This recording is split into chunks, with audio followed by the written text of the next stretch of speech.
Hello everyone, back with Recent Watches part 31. It's been 13 days since the last part, or by the time I upload this, probably 14 days, so 2 weeks. In that time I've watched 10 films. Start of the week I was doing really well. I'd watched 3 films in one day. I think I was up to 6 after like 3 or 4 days, but yeah, last few days I've just been busy and working. A bit better now than what I was, but still kind of run down. Yeah, just not really had the energy to watch films or really get around to doing this video. First one I'm going to talk about was a first time watch. Coincidentally, just watched Roy's video, Blue Roy Movies, and he's talking about the remake of this. I do enjoy the remake. I think I've seen the remake 3 times before I ever seen the original, but bit of spoiler to say, I think this original is better. Is the original made-for-television version of The Woman in Black. So a bit of trivia for you. I'm not really too up on the Harry Potter films. I have watched them, not in a while, not in years, but apparently this guy, I'm guessing he's Adrian Rawlins, played Harry Potter's dad in the Harry Potter films. I don't know which one, all of them, I guess, whatever ones he's in. And obviously played this character. I think in this he's called, it's Herbert Wise. I think he's called Arthur Kidd. Whereas I think in the version with Daniel Radcliffe, he's called Arthur Kip. But yeah, a bit of weird trivia that he played Harry Potter's dad and this character. Then about 30 years later, Daniel Radcliffe went on to play the son of him, Harry Potter, and the same character in this. Stars aligning if you're a Gryffindor. A commenter. Let me know that. I think it was TV Nash. But yeah, thought I'd say that bit of interesting trivia. Yeah, there's more jump scares and sort of outright.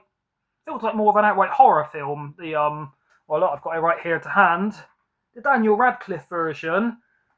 But I'd say this is better acted, better story, slow burn, creepier. Yeah, I can't really remember there being jump scares. A bit more of a psychological thriller. Let's see if I can see her. Hopefully it's not a spoiler to show you the Woman in Black. I think I did actually show you last time when I was just looking at this when I picked it up. See if I can find her just for context.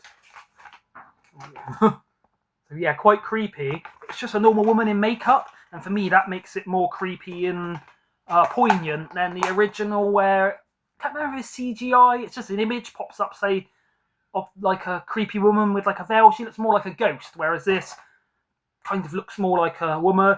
And I got one by Nigel Neal called The Stone Tapes, which I found really boring. When I've been waiting for a while, assumed it's going to be a bit like Ghost Watch, sort of mockumentary, and then when I watched it, it was well made, but not really much happened for me, so I was a bit intrepid going into this. Adapted by Nigel Neal, but much better than that. Like I say, it's just a bit more classy. The remake, is a bit what you'd expect from like 2000s horror, jump scares, images popping up. I think they go in a bit better on the original one. Is it called like Marsh House or something? Basically, the bloke that drops him off, I think he plays one of the characters out of Game of Thrones. He takes Daniel Radcliffe there in the horse and buggy. It's like a causeway. Once the tide goes out, you are literally stranded there. I think that goes into making the house a bit more creepier and isolated than this one does.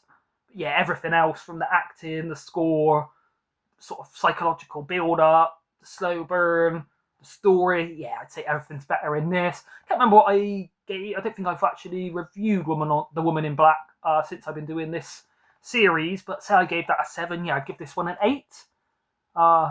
Slow but never boring. Good production value in that for, let's just see what year it was out. 1989. It was originally transmitted on ITV on the 24th of December, so Christmas Eve treat for families. Impressed by that one. Quite a lot better. The original's a fun film, but this is a bit more of an important film, I'd say. And outside of Ghost Watch,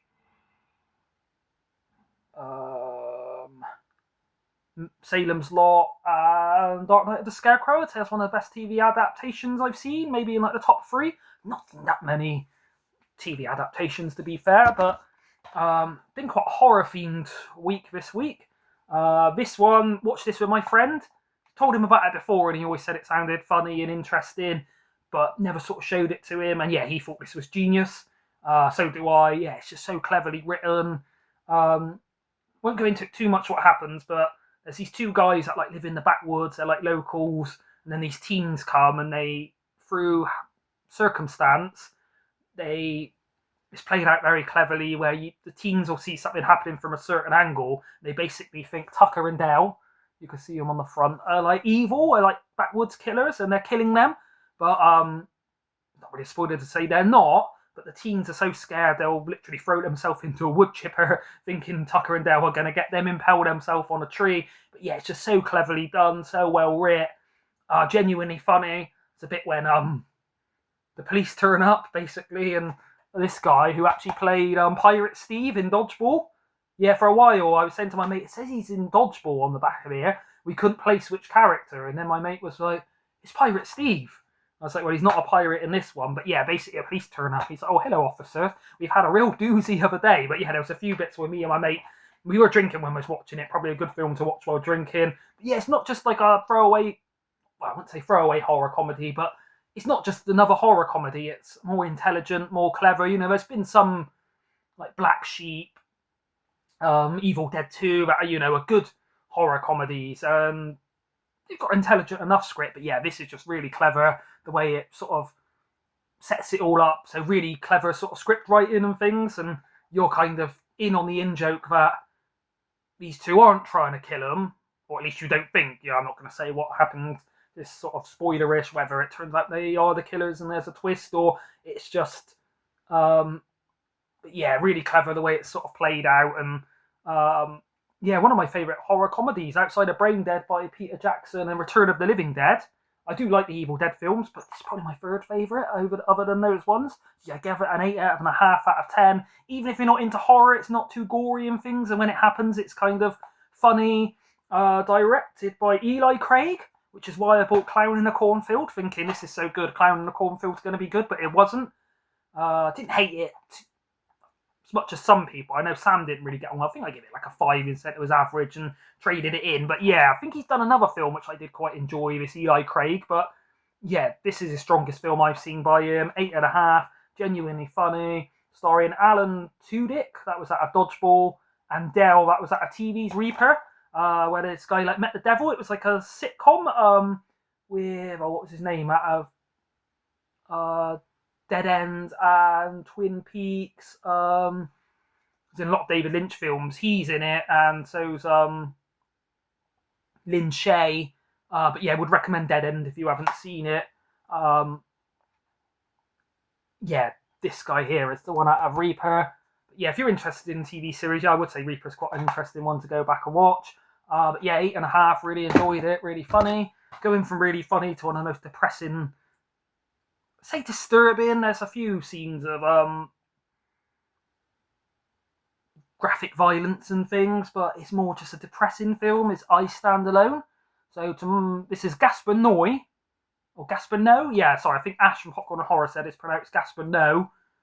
I used to say Gaspar Noé, Gaspar Noé, I don't know, but he's Argentinian but directs films in French language. Yeah, I think this is his first film. Maybe he had like a lower budget short or something before this, but to my knowledge, his first film. This is before Irreversible. Starring, I see his name, Philip Nahon. That's like the main character who was at a scene in the truck in the start of Switchblade Romance, aka High Tension. Depending on what region you're from, you might call it that. It was in a few more. I did remember it the other day and I forgot again, but yeah, this is actually Region 1 import that I imported ages ago. I don't think it used to work on the PS4, but it does work on the PS5. So yeah, one job I'd be able to rewatch this, because I did, originally have a multi-region DVD player, and it was just faulty. Kept sort of flashing like black on the picture every like 30 seconds and ruining the films. But yeah, I did watch this on the PS5, so if anyone's thinking of importing it, I don't think this has ever had a UK release. Don't think it's ever had Blu-ray or 4K. Don't know if it would look that great on 4K or Blu-ray. It's not actually black and white, although it looks it on the back. There's only a few sort of, it here says, warning, viewers are advised that this film contains scenes of graphic sex and violence. Yeah, before something happens, it literally flashes up with this warning. Whereas, it's not the most graphic thing I've seen, but yeah, there are 2 or 3, I won't sort of say what happens because it will take the shock factor away, but 2 or 3 scenes that are quite tough to watch, really realistically done, not too gory, so it kind of looks like it's really happening.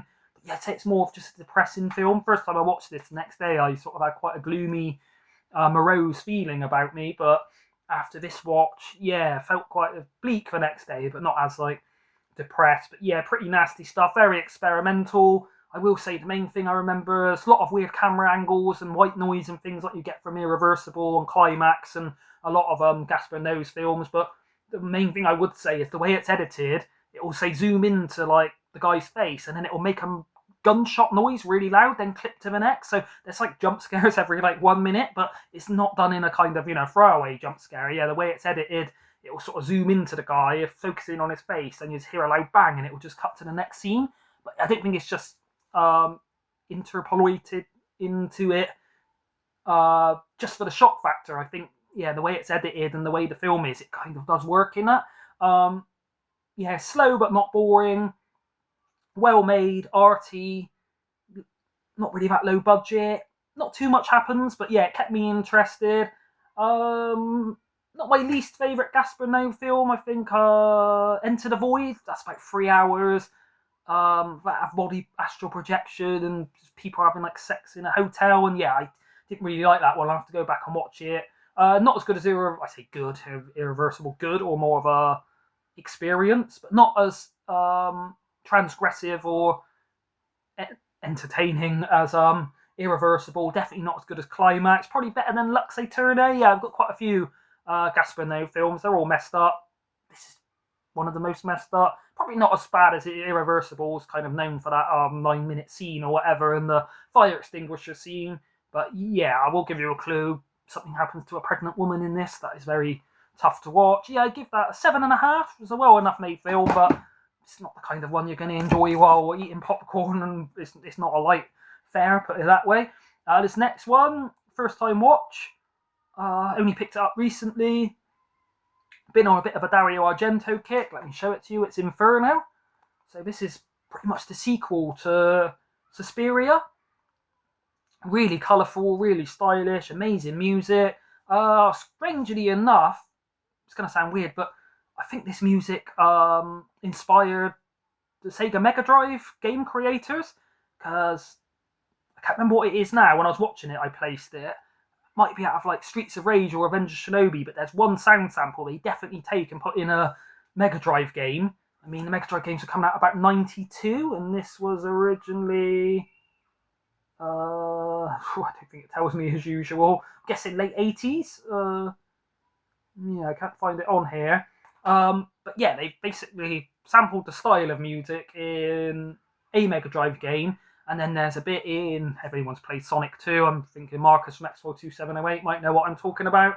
There's a level called Chemical Zone, and there's some really electronic kind of sound palette in that is definitely taken out of this Inferno. So for a sort of Italian made horror film, sort of splatter film, to go on and inspire some Mega Drive games, I guess the soundtrack is I wouldn't say it's quite as good as Suspiria. I don't think it's Goblin doing this soundtrack. It's Keith Emerson. I don't know if that's just a composer called Keith Emerson, or whether that's the same Emerson from Emerson, Lake and Palmer, the band. I think it might be. Very gory, bit hard to understand. It's kind of meant to be, I guess, Dario Argento. It's sort of not spoon-fed. It's in chronological order, but a bit like Suspiria, it's really surreal and dreamlike. But I'd say there are a few bits where Suspiria does make sense. You've just got to sort of delve into it. This kind of, a few bits didn't really add up and things. Maybe it's the way it's meant to be, or I was just a bit dumb and not understanding it, or some really intense scenes. This woman here, bit when she just sat in a lecture room and she's just staring so intensely at this guy. Every time he looks up, she's just staring at him and muttering these words, and he starts getting hot. So it's a bit, not really a spoiler to say, it's a bit of a witchcraft. I think Hill said it's in the Three Mothers trilogy, Inferno, Suspiria, and then I think the third one is actually called The Three Mothers, but not meant to be great. But yeah, I'd say, obviously, I've not got too many Dario Argento films, though I have, the next one I'm talking about is one by him, but it is a short from the Masters of Cinema series. But I've got Suspiria, this, Deep Red, and Phenomena. Deep Red I need to watch again because I haven't watched it in literally 20 years. I remember liking it, but a lot of people have that top of their ranking, even above Suspiria, so I do need to go back and watch Deep Red. But at the moment, I would say this is my second favourite other than Suspiria.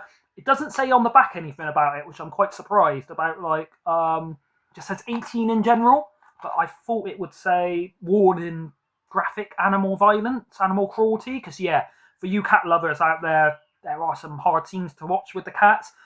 I won't say what happens, but when they're doing the nasty things to them, it is fake. But there is a bit when a guy's picking the cat up by the scruff of his neck and he's kind of got it by the ear, and you can see it turning around and trying to pull him off, and it looks like it genuinely is happening. I guess it don't cause a cat that much pain to like pick it up by the scruff of the neck, but yeah, you can see the cat's like suffering and it's trying to get away.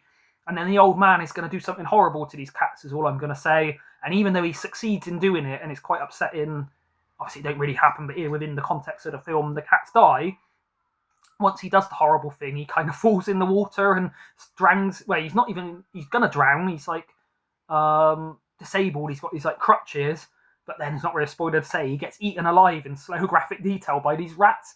So yeah, not many times before it happened, I was thinking this is my favourite character, a good actor, a good sort of written character. The guy plays him really well. Then once he started hurting the cats, he went right down in my estimation. But yeah, not many films I've ever seen where you're really wanting somebody to get their comeuppance. I was like, I don't want him just to drown. I want him to suffer for it as long as possible, because he's done that he kills literally about 10 cats or so in like a bag, is all I'm going to say. Yeah, good gore.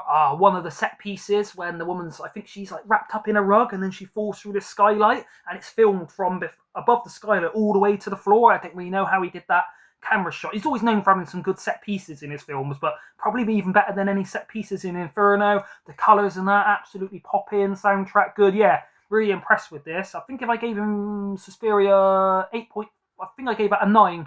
Give that an 8. I would push to an 8.5, but I think I'll have to watch it again, see if I understand it a bit more, as it was, yeah, a bit, not convoluted, but the way Dario Argento films are made, they are a bit of a, it's like watching a dream, and you're not really meant to understand the dream, I guess.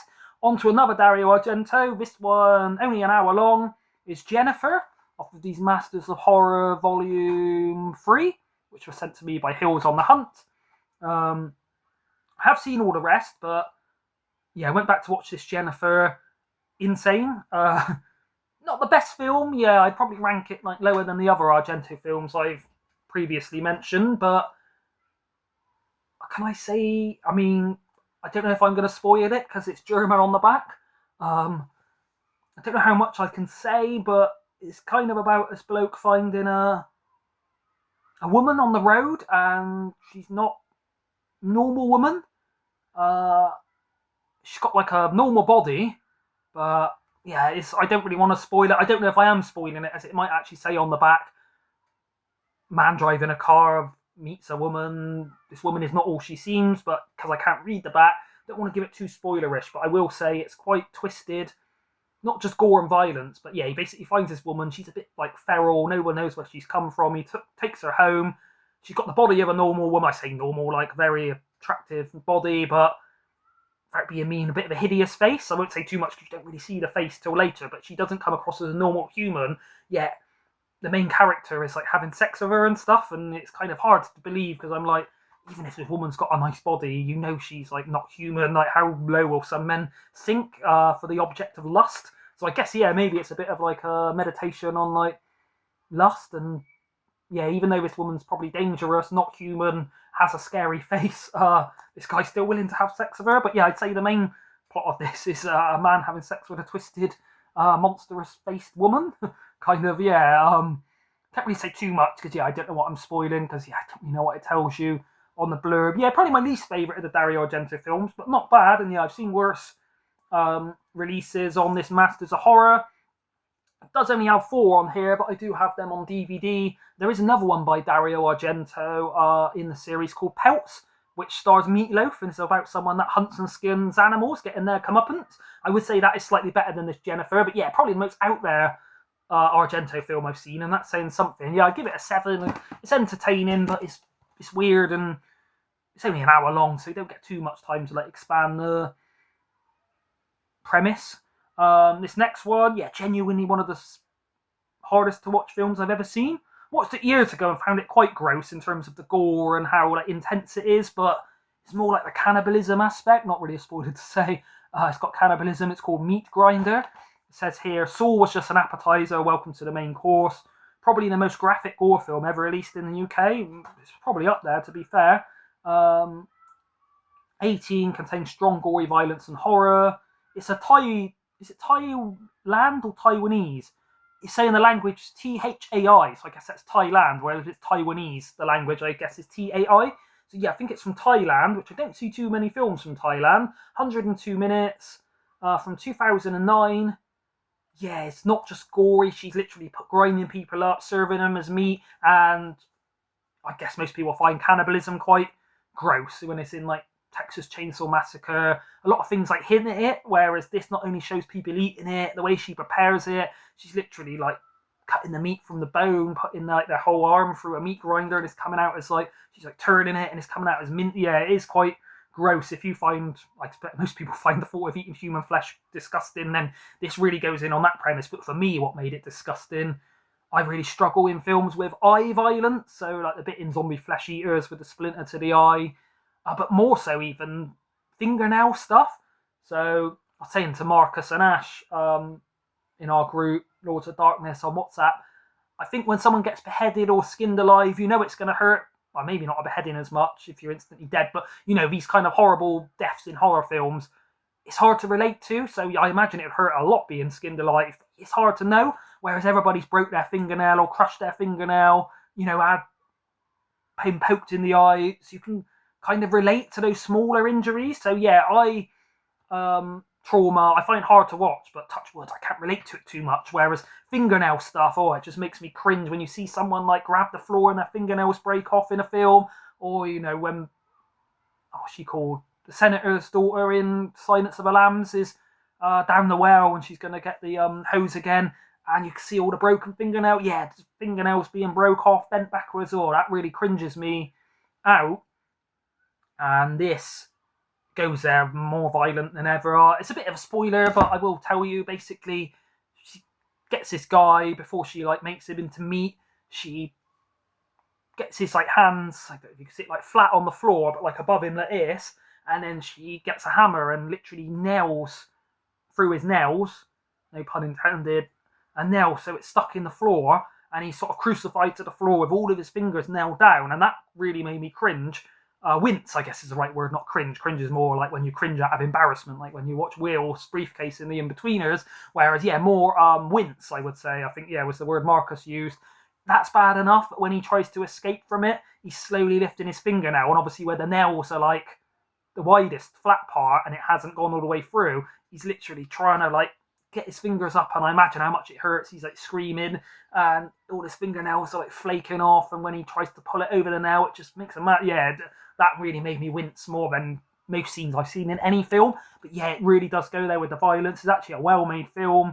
It's quite well shot. It's got some quite good cinematography where, you know, there are scenes when the carnage isn't happening. It'll show like the little street where she lives and the little shop, or it'll zoom out onto like probably not a drone shot, but you know, like a dolly shot or something, and show like the fields from a distance. So yeah, it's not just all about the gore and stuff like Saw or Hostel. It has some, like, I wouldn't say beautiful scenes, but quite well made. But yeah, if you're not into your kind of extreme, like, I mean, it says on the back torture porn. I think that's just a misnomer, because yeah, Hostel and that are just about the sort of gore. It's not really got anything, whereas this does actually have good story, good character development. And yeah, if they're calling it torture porn, then the Asian version of torture porn a lot better than what us English-speaking folk know as torture porn. But yeah, very nasty, very hard to watch, actually well made, good characters. This woman, even though she's doing all this stuff, she's kind of sympathetic in a way. Yeah, I'd give that an 8. one of the goriest. I did a goriest films ranking a while ago. I think I had that in there, but yeah, it's not so much about the gore. It's not like blood's pumping out everywhere. It's more the way it's done. It's just so realistic and nasty and really intense to watch. And where some it'll hammer in the one nail and then cut away, it'll show each nail being done as long as possible. Yeah, it's quite a grisly one, I would say. But people like Marcus Hills, Ash, maybe even Roy now, we're getting him into the darker side of stuff. If you've got the stomach and that for it, I would recommend it. I think it's quite hard to find nowadays. I think it's only on DVD. Never had a Blu-ray or 4K release in the UK, but I'm pretty sure Marcus has got it on DVD, so get it watched, mate, and see if these fingernails make you wince. This one, a rewatch. Did talk about it when I picked it up. Didn't really get on with it massively the first time I watched it. Thought it was a well-made film, and I liked the mystery of what was going on. But yeah, the music and sort of some of the weirdness and style, it just didn't really resonate with me. Is The Wicker Man. But on this rewatch, yeah, it went up in my estimations.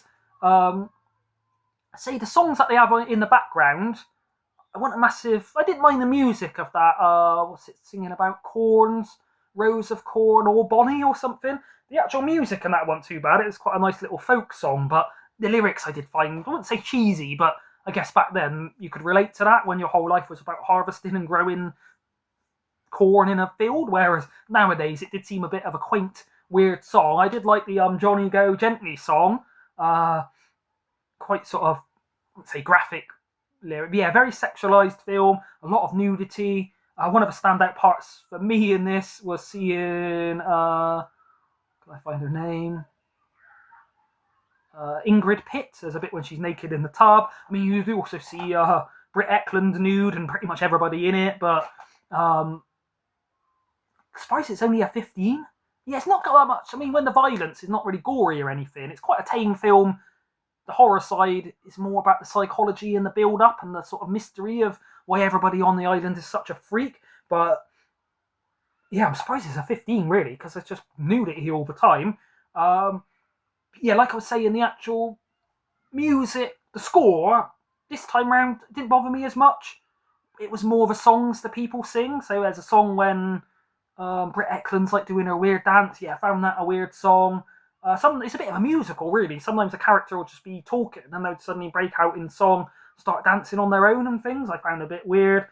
Very weird kind of style to it. Directed by Robin Hardy. I will say, Christopher Lee really good and magnetic as a villain, as you'd expect. Not in it too much, but Edward Woodward brilliant in this. He's literally the only voice of like reason and sanity in this whole island. He really roasts some people. A bit when I think the girls have been doing their naked dancing, and then he goes in the class and the woman's teaching them about like the phallic symbol, and then he's like, I'm gonna have to interrupt this class and report you to the mainland. What are you doing? And when he gets outside, he just grabs, I think there's like 2 teachers, he just screams heathens in their face. But yeah, everyone else is just gaslighting him into like, basically he goes there searching for a missing child, and everyone's like, we haven't seen this child. Then once he finds it in the register, oh, that child. So yeah, I really enjoyed the mystery aspect of it. The horror is kind of slow and building, but never too gory or violent, but enough to be a horror and get under your skin. The last scene, probably not a spoiler to say, you can kind of see it on the front. It's the title of the film. Not just well played out the way they set it up, but yeah, his acting when he's like, oh, Jesus, no, or something. You really feel his pain and that. Yeah, really bittersweet watch, because everyone on the island's horrible and crazy, and this Edward Woodward's not, and I was really hoping he'd be victorious and everyone else would come to reason and be like, oh yeah, we are freaks, what are we doing on this island? But he's kind of persecuted. Obviously I can't say too much because there's a bit of a subplot of why they get into the island and things. Sure, most people have seen this. If you haven't, even before I watched it, I kind of knew what happened at the ending with this effigy? Yeah, big effigy, I guess you call it, of the Wicker Man. But yeah, where before I watched it would have gave it a 6, thought it was a bit of a weird, quaint film, really didn't like the music. Yeah, it's gone up to an 8 for me. So still don't love it as much as Marcus, Jodie, Roy and Ash from Popcorn and Horror that are all big fans to have it in their like top 10 horrors, maybe even like top 10 films of all time. Still wouldn't be in my top 10 horrors, probably not in my top 25 favourite films, but yeah, really did go up in my estimation. Really original film, you won't see anything like that. Yeah, I'll give that one an 8. This could be my best watch of the week. Let me just see. Yeah, I think it probably is. A bit of a spoiler before I even show it, but it's Summerstown, a film by Shane Meadows. It's in black and white, even though it was released in 2008. Yeah, I know Sammy G's World of Cinema, big fan of Shane Meadows in general. He kind of put me onto this one. I think he spoke about it before, and then I kind of kept an eye out for it, but not seen it. And then I came across it in a charity shop. I think it was £5 for £1, so it works out 20p. I mean, it does say rental only, which is a bit annoying, but I'm not going to like sell it on, so not the end of the world. Yeah, it's a DVD. It's only 68 minutes, so feature length. I don't know what constitutes as feature length, maybe 30 minutes, 60 minutes plus. But yeah, zips along, really interesting. It's not as like violent and dark as Dead Man's Shoes. It's not quite as charged and got the sort of strong subject matter of This Is England. You know, that's about like racism. I wouldn't say hooliganism, but yeah, racism in like England. Obviously, Dead Man's Shoes is like a revenge film, whereas this does have one or two scenes that are quite like dark. Without spoiling it, he kind of has some trouble with these kids once he like first goes to Summerstown. Thomas Turgoose really good in it. Went on to be in This Is England. Eden Lake was he in? Went on to be quite a big established actor. The other main actor, Piotr Jagiello, I guess he's called, the Polish kid, played Marek. He's really good, but not really seen him in anything else, unless he's, changed a lot since and I don't recognise him. Yeah, I'd say it's really a drama. And it's not always my kind of thing, like a feel-good, could I say, coming-of-age kind of drama. But yeah, really enjoyed this, well-made, had all the kind of hallmarks of the Shane Meadows films that I do enjoy, but condensed down. Yeah, like I say, not as dark as like the other things I've seen by him, but where Dead Man's Shoes is quite a heavy watch, this one, yeah, a bit of a lighter, don't know if I'd say feel good, because there's still some dark subject matter going on. His dad's like an alcoholic that's not really looking after him. Obviously, there's a bit when he has trouble with some kids, and not really spoilers say he kind of gets beaten up and mugged. There's a few sort of characters in it who are not having their best lives that they meet along the way. It says he also did A Room for Romeo Brass, Shane Meadows, so I'll keep a lookout for that one. Let me know, Sammy G, from Sammy G's World of Cinema. Is this one? Oh, sorry, it is Room for Romeo Brass worth watching. But yeah, if I gave Wicker Man an 8, I'd have to give this an 8.5. Yeah, I thought I'd enjoy it, but kind of surprised for like a black and white coming of age drama how much I actually got on with that. I guess it just goes to show how good a director Shane Meadows is. He can sort of transcend genres, so even if he made a rom-com, which is usually one of my least favourite genres, I'm sure I'd probably still like it. Talking of crazy titles, this is Sorority Babes in the... I was calling it Sorority Babes in the Slime Bowl O-Rama, but it's actually Sorority Babes in the Slime Ball Bowl O-Rama. It's genuinely funny, it's wacky, it's silly, it's not as low budget as you'd expect, it's got some attractive ladies in it. Linnea Quigley, Brink Stevens, Michelle McClellan, directed by David Dakota. Yeah, it's silly, it's like a bowling film. Yeah, it genuinely made me laugh out loud a few times. It's not as low budget and crappy as you might kind of think from the title. It's Full Moon's kind of level. Yeah, not the biggest budget, but it's not that badly made. The acting, yeah, I've seen kind of films along this line where it's very amateurish. The acting is like painful to watch, but obviously with people like Linnea Quigley, say she's not as good as she is in Return of the Living Dead, especially when she's running around the graveyard nude doing her dance, but still attractive. The Imp, I think, yeah, James from Viva X Forever. Did comment saying the original version he's got on VHS was called The Imp, and this little character on the front is an imp. Without spoiling it, he's not in it a massive amount. He's sort of in it towards the end, but he looks pretty cool. He's got a really good voice. I don't know who voices him. Does it tell me here?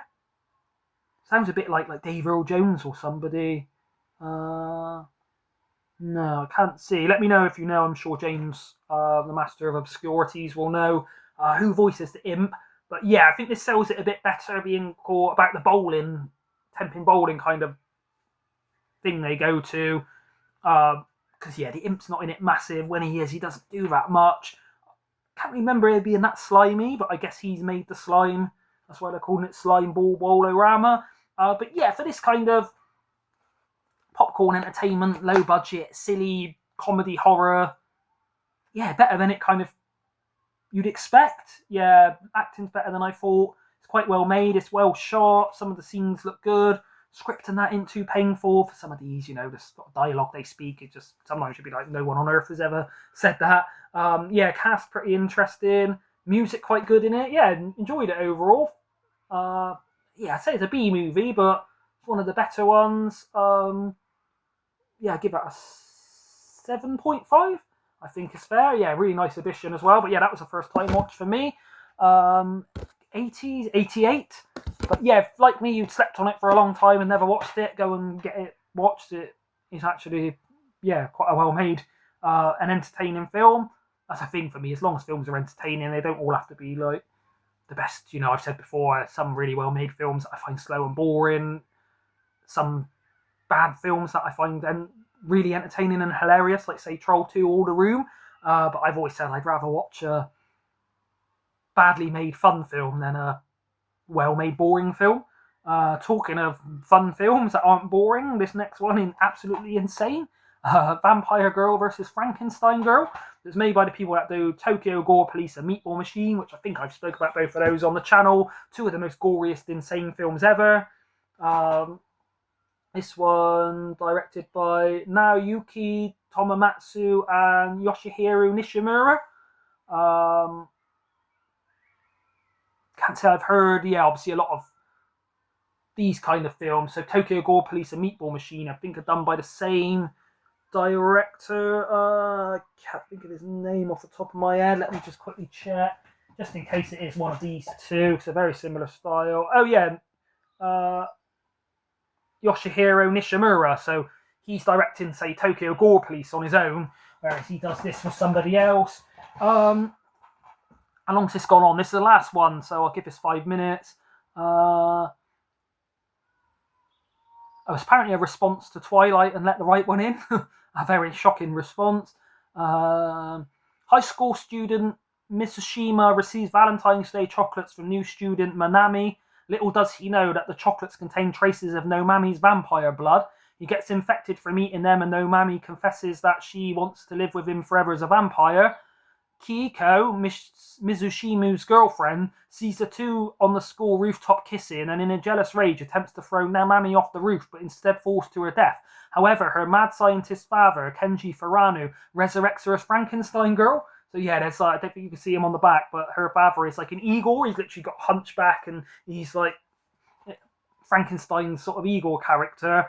So yeah, it's a vampire girl with like vampire weapons.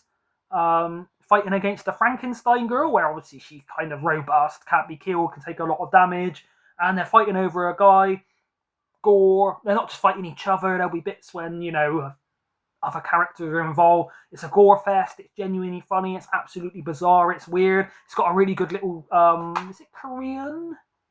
Japanese, yeah, real good J-pop song.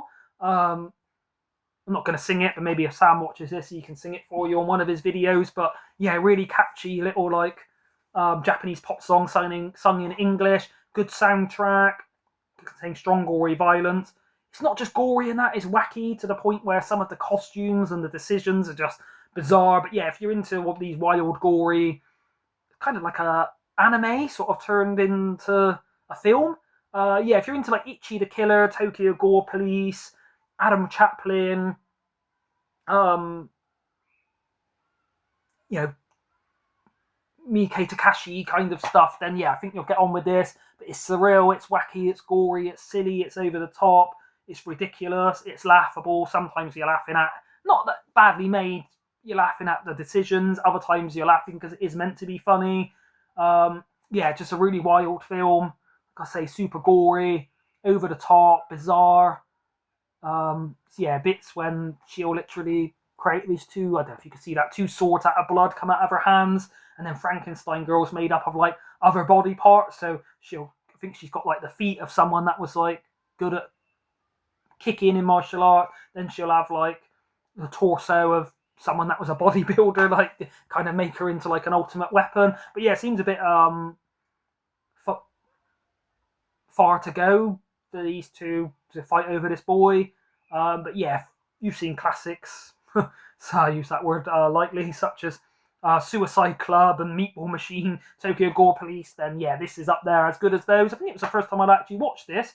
I watched Meatball Machine and Tokyo Gore Police and kind of slept on this one. Thought maybe a bit more anime and cartoony, just because it's Vampire Girl versus Frankenstein Girl, but no, it's just as insane. I can't remember there's too much nudity and things. I usually remember that, like I did with in Wicker Man with I've already forgot her name. The Hammer horror lady was in the bathtub naked. I still remember that bit, but I can't remember too much of the gore in that. But yeah, we'll give that a 7.5. Fun, but if you're not into these kind of Japanese over-the-top splatter fest comedy horror wildness, then it might not be for you. Yeah, if you're going in expecting like War and Peace, then it's just all war, no peace. But yeah, that's everything I've watched in the last 2 weeks, pretty much. Don't know when I'm going to be back with another video. It take me a while to get enough for recent watches. Probably won't buy anything else now until I get paid in like 9 days' time. Yeah, going to be working and quite busy, so I don't know if I'll be doing a video. Probably not for a few weeks now. But yeah, link everybody I've mentioned. Thank you for watching if you do. Like, comment, subscribe if you want to. I don't think there's anything else to say, so goodbye.